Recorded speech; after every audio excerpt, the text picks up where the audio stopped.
Today's video is going to be on Too Far Away Times from Chrono Trigger.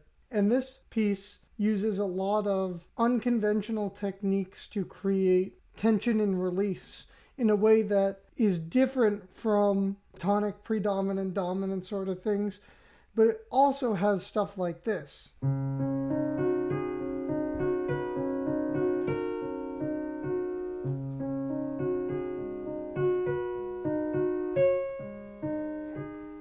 So that doesn't really move at all. It's all tonic function.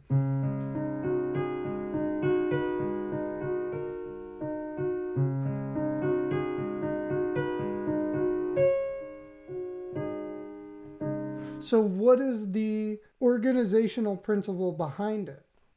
What it is it's taking a minor 7 chord and it's adding retardations and not resolving them. So here's a minor 7 chord. And we can add one note that needs to resolve. And that note can resolve up back to this. But we could also leave it unresolved. We get this very Japanese sounding chord.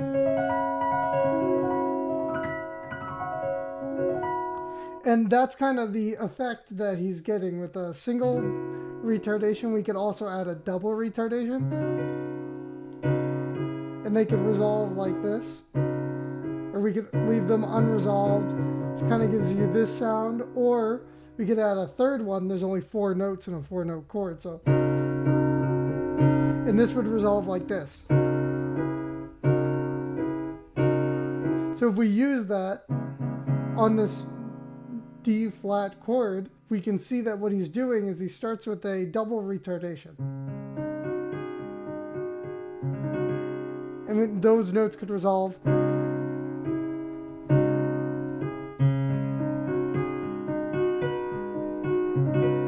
Still that unresolved double retardation. And he adds a third unresolved retardation here. We got the double, and then he goes up here, and this resolves one of the retardations. So now we only have one, which would resolve like this.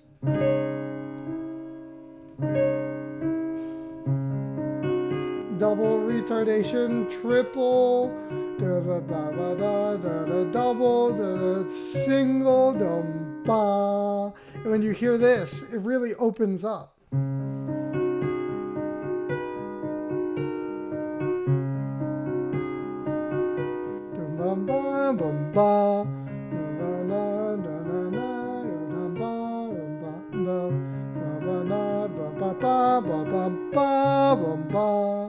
And then we get the melody that comes in.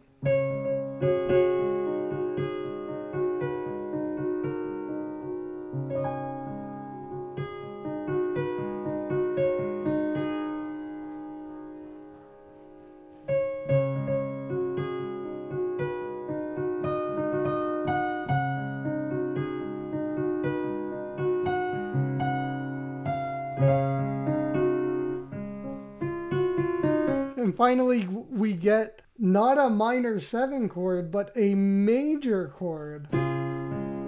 So all that time we were working off of doing double retardations and single retardations and triple retardations on a minor chord. But then he hits us not with a minor chord, with a major triad, which completely throws off what we were expecting. That's what makes this resolution to the major triad so unexpected. Because we were building on a harmonic framework that usually happens with a minor chord. But instead we resolved to major. Listen to that.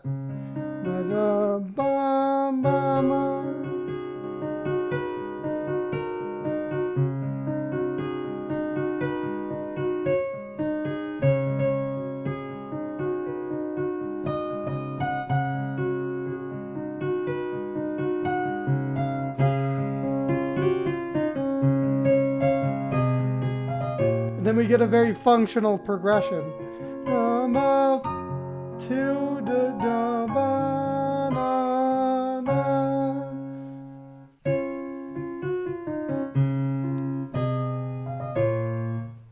can kind of think of this progression as two different things. It could either be a simplified Pachelbel's canon progression or a more complicated doo-wop progression. So the way to think about it is it could be a Pachelbel's canon with all the middle taken out. Da, na, na, na, na, na, na. It's just like a 2-6 replacing the 4. And then it goes 2-6-5-1, almost like a galant cadential formula without the 1-6-4. Or it could be a doo-wop progression with kind of like a passing chord going to the 6. And then instead of 4-5, like here's the doo-wop progression by itself. Like the...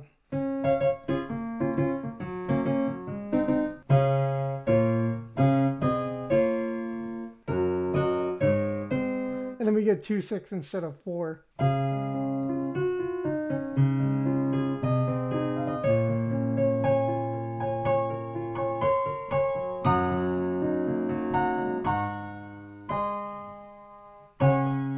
And then we land on our suspended harmony in the A section.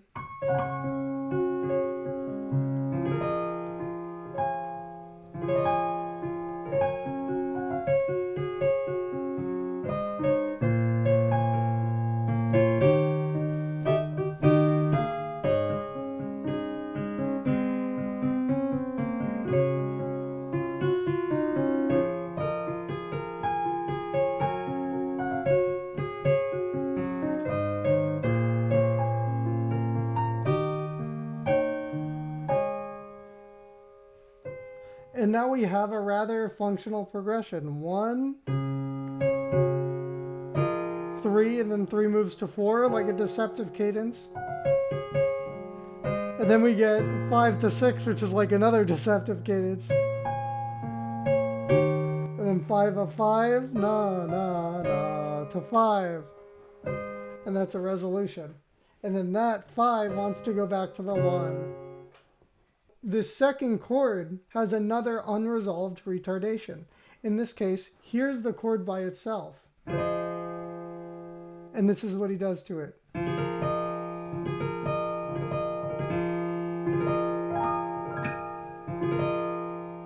And then that resolves to 4.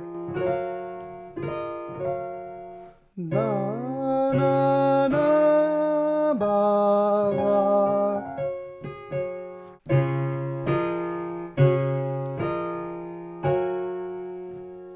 So these unresolved retardations are adding a little bit more character to the piece, making it sound very Japanese. And then, of course, we get the deceptive cadences. Here, this 5, instead of going to here, it goes to here.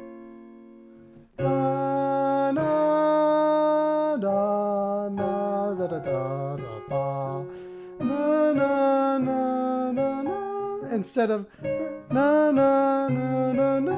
Right, that's what we expect, but it kind of goes to this more bittersweet, sadder place. And then we get the 5 of 5, which brightens it up. Na, da, da, da, 5, which brings us back to 1. Yeah, that 5 of 5 is borrowed from Lydian. It's super bright.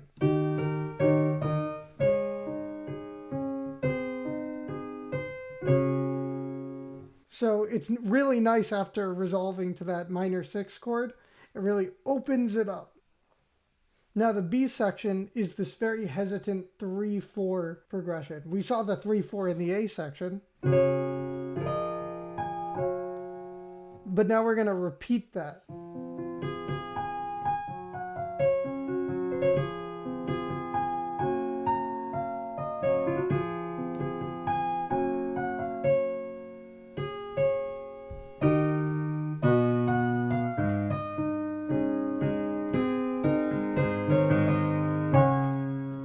So after those 3-4s, those 3-4 deceptive cadences, which feel very hesitant, we get 3 consecutive different dominant function chords. That's kind of wacky. It's cartoony and wacky.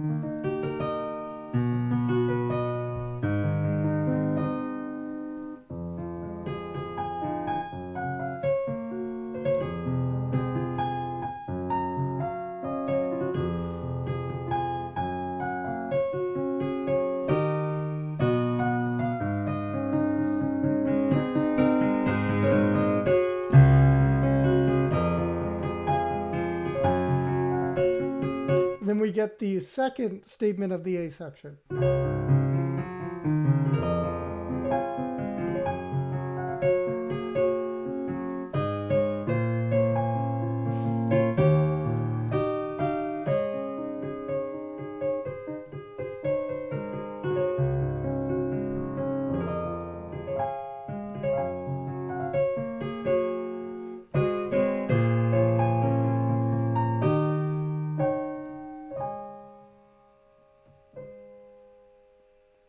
And then from that 5 chord, we're going to move to 6.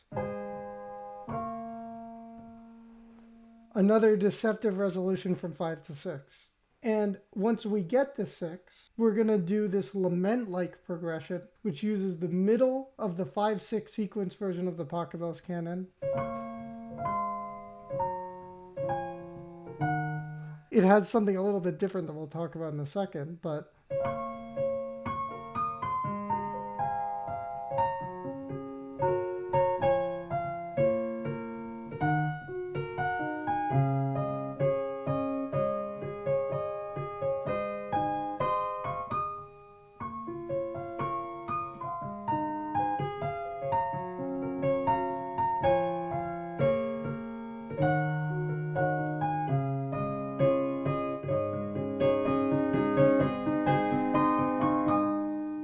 so we get this very rare tonic substitute variant of the Royal Road progression.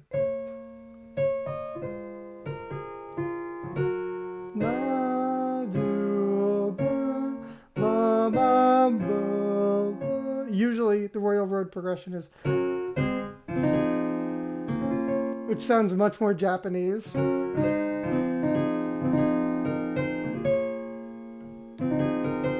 Versus this feels much more classical. And that's because this version of the Royal Road progression comes from that song that they play at graduations.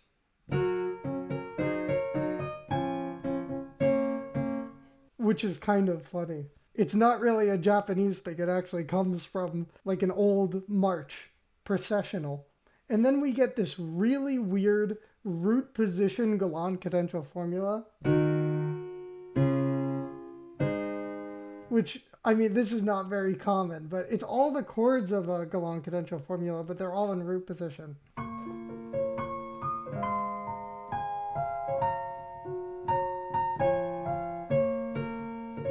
Two, 1, 5, da da da da da da da ma, na, na, na. So it's 2, 1, 5, and then we expect it to go back to 1, but it doesn't. It goes to 6.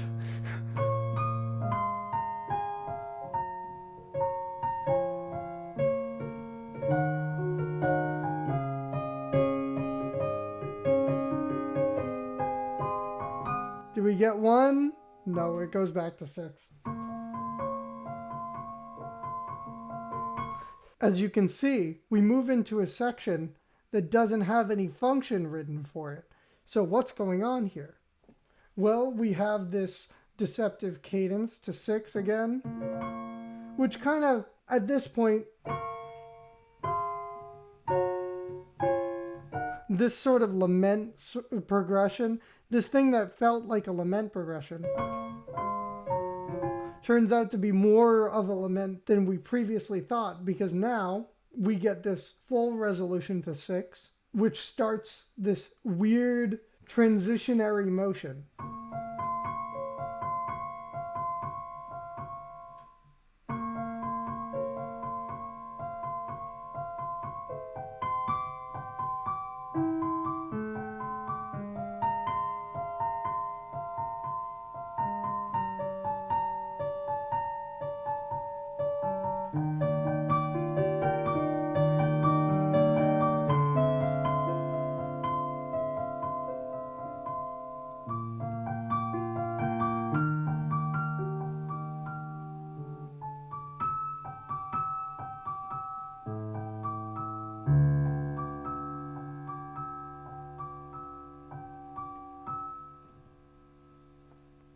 So if you look at this chart, it has different rules for moving down in whole steps and half steps from major chords to minor chords and from minor chords to major chords. So we see that the first arrow on the chord chart is a gray arrow, which is a B flat minor 7, a minor chord, moving down to another minor chord, which is continuation. So we haven't resolved yet, we can keep going. And then from this minor chord, we move down to the F minor 7 over A flat, which is just one note away from an A flat major 7. So he just added like the F to an A flat major 7 for color. And that gives us a magenta arrow, because if it's an A flat major 7, then it's a minor 7 moving to a major 7. And then from that major 7, the supposed major 7, we're going to move down to a minor 7, which is the orange arrow, because A flat major moving to G minor is down a half step. And then from there, if we treat that like the 1 chord, we can move to E flat, which would be flat 6. And then minor 5. And then we resolve to 1, but it's in first inversion. Back to flat 6. And now we're on the 5 chord, and we can resolve to G, which will be our 1 chord.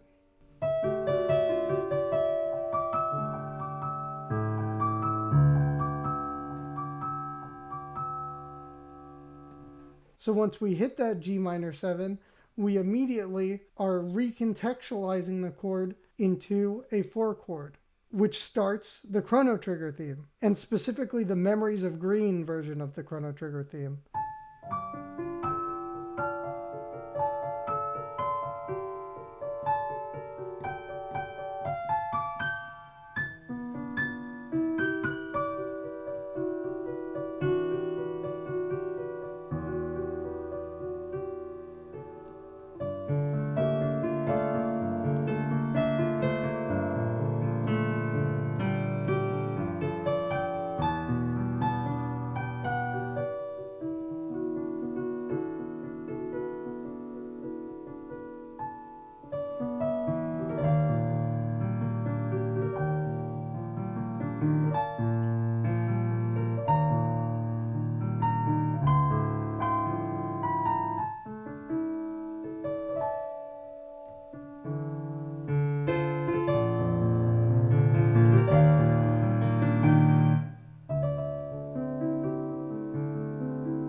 So I've talked about the Chrono Trigger theme on the channel before, but I'll go over it quickly again.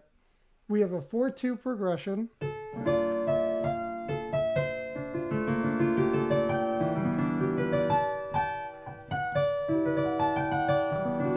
Which is so colorful. And I call this type of progression that contrasts 2 modes together, isochronously shifting mode.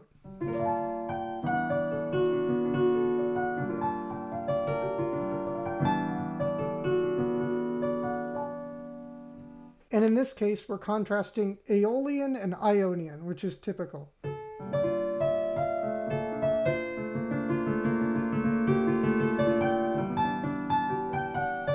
And then it repeats.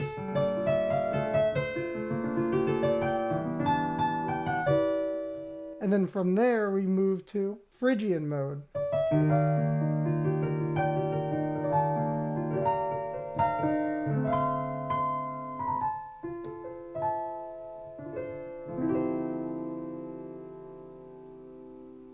And then to Aeolian.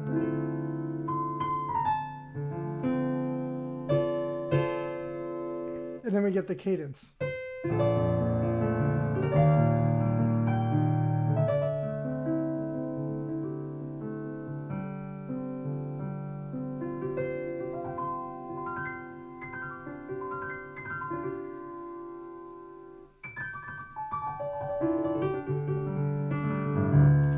get that harp glissando at the end. So I want to bring attention to one thing that the Memories of Green version of the Chrono Trigger theme does that utilizes the retardations that we were talking about at the beginning.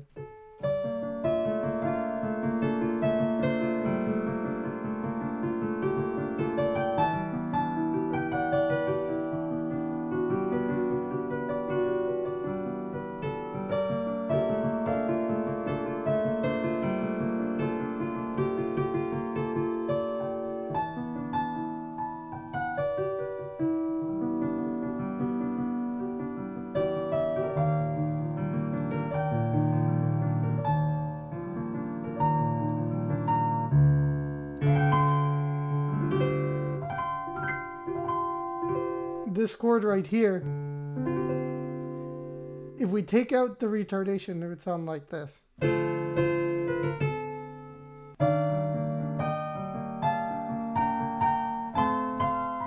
That's so boring.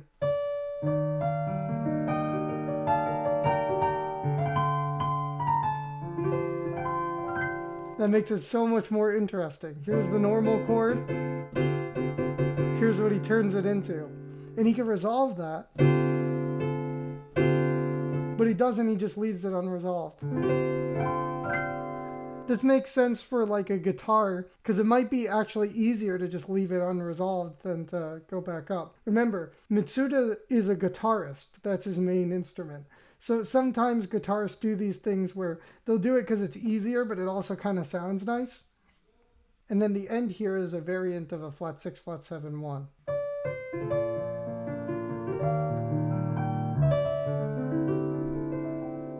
With a flat 2 in the middle.